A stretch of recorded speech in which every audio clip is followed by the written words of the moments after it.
Good morning. Welcome to another video. I'm at one of my favorite places, right at sunrise. The sun's about to pop out over here on the right. It's going to light up Vista House that's right in front of the camera. And I wanted to talk today about a couple of things, but the first thing is, when do you have to bracket your shots? This is a perfect example. You'll notice in the back of the camera, the foreground is completely dark, but the sky looks good. My exposure is more than 2 stops underexposed. Okay, you can see this -2 that's blinking right there at the very bottom of the camera, hopefully. And as I brighten this up, you'll see up here in the top right, on the Sony it's called Zebra, but on the Canon it's called Highlight Alert. So when things start to go overexposed and you start blowing the highlights, making them totally white, these zebra stripes on Sony start to appear.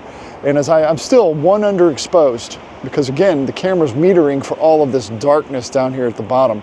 As I brighten it up, brighten it up, brighten it up, I'm just now at 0, but my zebras are basically the whole sky, and I still don't have a whole lot of detail down here in the bottom. Now I can probably pull that out in post-processing, but recovering all that beautiful color that's in the sky may not happen. As I brighten it up so I can actually see all the shadow detail, which is important down here, and I am now I'm overexposed at this point. And you can see I'm actually starting to blow out part of the river down below. So what I'm going to do is I'm going to expose for the sky to those zebras are barely appearing, and I don't care how underexposed it is. This is one shot for the sky.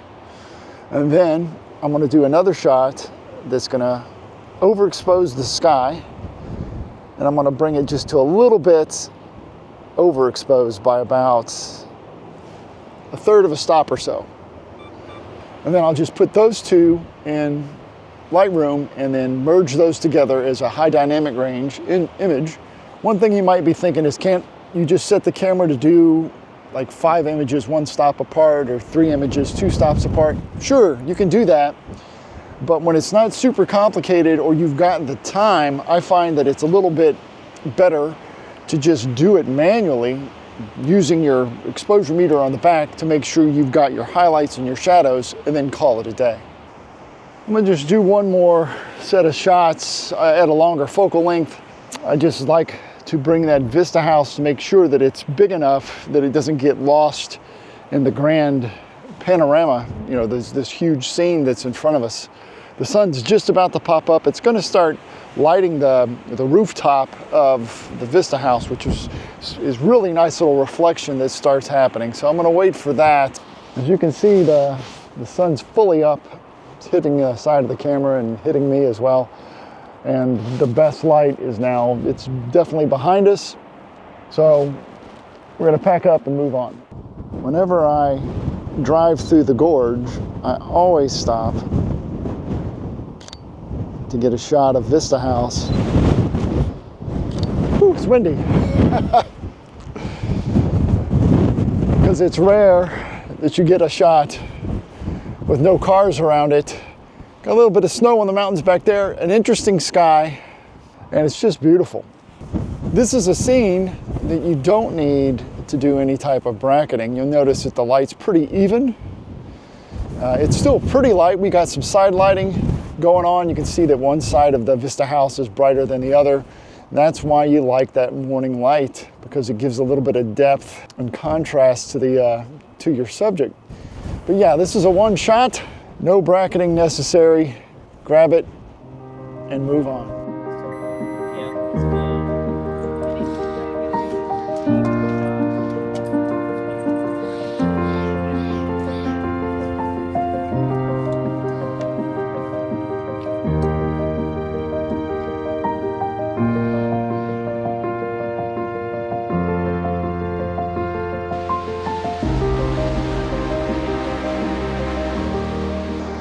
I absolutely love photographing La Tourelle.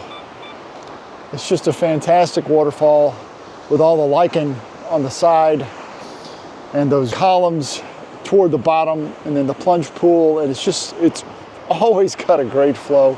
It always it's always, always photogenic. There's a little bit of blue up in the sky and some wispy clouds, and usually I will cut all that out, but I wanted to get more of a portrait of the entire waterfall in the scene, and in order to do that, I'm actually going to include some of that sky. But because the sky, although it probably looks fine on the camera, on the video, it's still way brighter than down at the bottom. So I'm still going to have to bracket my shots. So again, I'm just seeing those zebras up in the sky, and I'm just going to adjust my shutter speed until that goes away. Take the shot, and again, I'm over 2 stops underexposed at this point, just for the sky to get the color that I want. And then I'm going to bring everything back. And I'm about 1 stop underexposed, a little less, 3/4 of a stop underexposed for the main waterfall.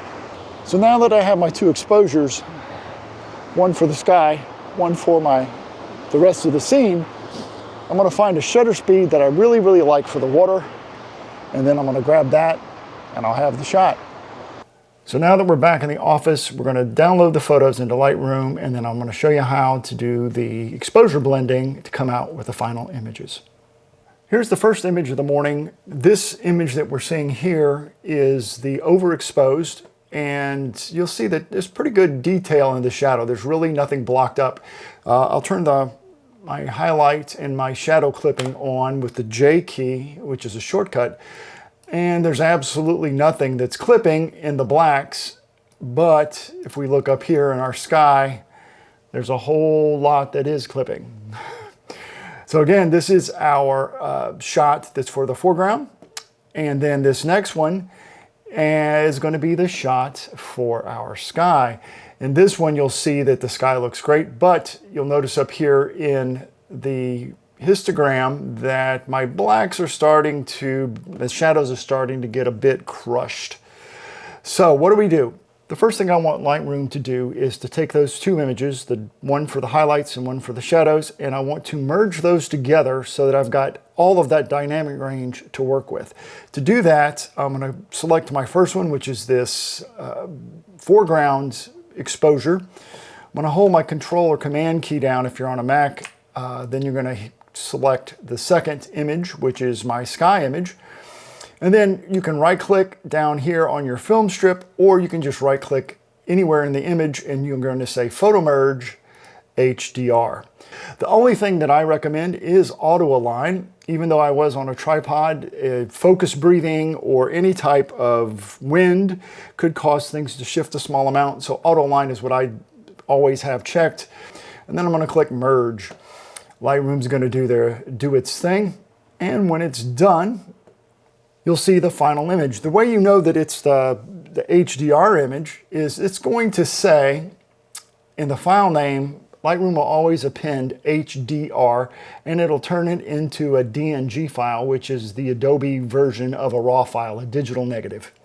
So here's our image, and it looks, like I said, it doesn't look so great. So the first thing I'm going to do, just to get this done, it's a very, very quick edit. The first thing I'm going to do is I'm going to do a crop, because there's a lot here that I just don't think I need. So I'm going to just hit the crop tool, and I'm going to bring this in like something like this, so that I've got more of a central, the sky where it's really orange, and the sunrise with the Vista House and Beacon Rock back there, and the Columbia River, and these cliffs are a little bit more front and center. This stuff over here on the edges, it's not that important to what I'm doing. So I'm going to probably leave it somewhere around in there. That looks better already. The next thing I'm going to do is Lightroom's going to do all the heavy lifting for me. I'm going to go to the masking tool, and I'm going to say select sky. It's going to automatically detect my sky. Did a really nice job. And then I'm going to just bring my highlights down. And because it's pulling the data from that sky image, it's all that dynamic range is there. When I drop my highlights, I'm going to get that color back. The next thing I'm going to do is I'm going to click these 3 dots in my mask, and I'm going to say duplicate and invert. Now it's going to select everything else in my image. And this, I'm just going to bring up the shadow detail, somewhere around in there, not too much. You don't want it to look fake. This is awful. do not go overboard, you know, minus 100 highlights, plus 100 shadows when you're doing an HDR, because it looks awful. It's super, super fake. What we wanted to do is to look natural. What it looked like to my eye when I was standing there at the overlook. And I would say that somewhere around in there is about all I'm going to want for all of this foreground. So I'm not done with the masking yet. One thing you'll notice in the image is that between the sky and the background that's way in the back, there's a huge disparity in the brightness levels. So what I'm going to do is I'm going to do a linear gradient. And I'm going to start way up here at the top, and I'm going to come in like this. And I want to make sure that all of this background is going to be masked. And then I'm going to drop the exposure. Now, don't worry about what's happening to the sky. We're going to take care of that in a second. But I want to darken that background so it matches a lot more closely to what's happening here in my foreground. Okay, so notice the sky is way, way too dark now. That's easy to fix. We're going to go up here to the mask, and I'm going to say subtract sky. So now, if I turn this mask on and off, you can see the difference between that background way too bright and much better. I can also adjust this now, and it will not affect my sky whatsoever. So that is super, super powerful, super easy to do in Lightroom. I'm going to just do a couple more things to finish this image off. Still in the masking panel, I'm going to create a radial gradient. This is a little bright for me, this little pocket of water that the sun was really it was just too bright. I think it's a little bit of a distraction, so I just want to tone that down just a little bit. Then we're going to drop those highlights and then drop that exposure just a little bit like that. That is definitely better. Also, I'm going to get out of the masking and I'm going to go to the main basic panel, and I'm going to add some contrast to the image like that. And I'm watching my histogram to make sure that I'm not crushing my blacks and that I'm not blowing out any of my highlights. And you'll notice there's two ways, quick ways to tell. If you've got your alerts on for shadow clipping and highlight clipping, which that is off, you notice those little triangles up here are not, don't have a little white box around them. I hit the J key again, and then you'll see these little white boxes. Once these start to clip, you'll see these little triangles light up. So if I go underexposed, you'll see, there we go. You'll see that triangle light up just a little bit, and then it goes, when those blues start appearing, that is absolutely crushed beyond the point of no return. And the same thing if we go overexposed, as we move this, you'll notice that that little white triangle gives you a little warning right there. That's right before it clips to pure white. And if I double click on any of my titles underneath my basic panel, it will just reset that to 0, so I don't have to just try to play with that slider. Just a handy shortcut for you. So this is looking pretty good. The last thing I would do is maybe, I'm going to go down here to calibration. I always like trying this on my landscape images, and I'm going to take the blue primary saturation and I'm going to bump this up, and I'm going to see what this looks like. And I think it's doing too much to the sky, but I can fix that because I have a mask for it. But I do like what it's doing down here in the foreground, so I'm going to probably not go to 100, somewhere around there. And then for my sky, that's a little too in my face. I can go back to my mask, click on the sky mask, and then I can simply just drop that saturation just a little bit. If I go all the way, that's no saturation, but I can just bring it down just a little bit, something like that. The very last thing to do is, if I want to color match the temperature or the white balance between this warm sky and in the background with the cooler tones of this, it's not too hard to do. I'll create a big radial gradient like this, and I'm just going to very, very lightly touch on it. I'm going to kind of move it around, something like that. And then I'm going to go into my color temperature, and I'm going to pull some of that blue out and add just a little bit of yellow. So I'm going to probably go around there and call it a day. So let's do it before That is right after I did the HDR merge, and there's the final image. That's going to wrap up this week's video. I hope you liked it. I hope you learned something. You're a little bit more comfortable maybe doing your own manual bracketing and then getting it into Lightroom and then doing your own edits. Now, this was very fast. This is not the end product that I would actually be totally done with. This was just like a high-level overview of the steps to take to process your HDR images. But if you would like to get a little bit more in depth and have some one-on-one private lessons with Photoshop and Lightroom, please drop me an email. I do one-on-one lessons via Zoom, and I can take you exactly where you need to go and meet you exactly where you are. So you're not having to wade through a bunch of content that is irrelevant to what you want to learn, and you're not wasting all that time digging for that one nugget, that one missing link in order to take your processing to the next level. Or if you're a brand new beginner, I can take and simplify it and actually move you along at a much faster pace, at the exact pace that you're learning, so that you are progressing at the fastest possible speed to get to where you want to be. If you haven't already, please click that like and notification bell and give me a big old thumbs up.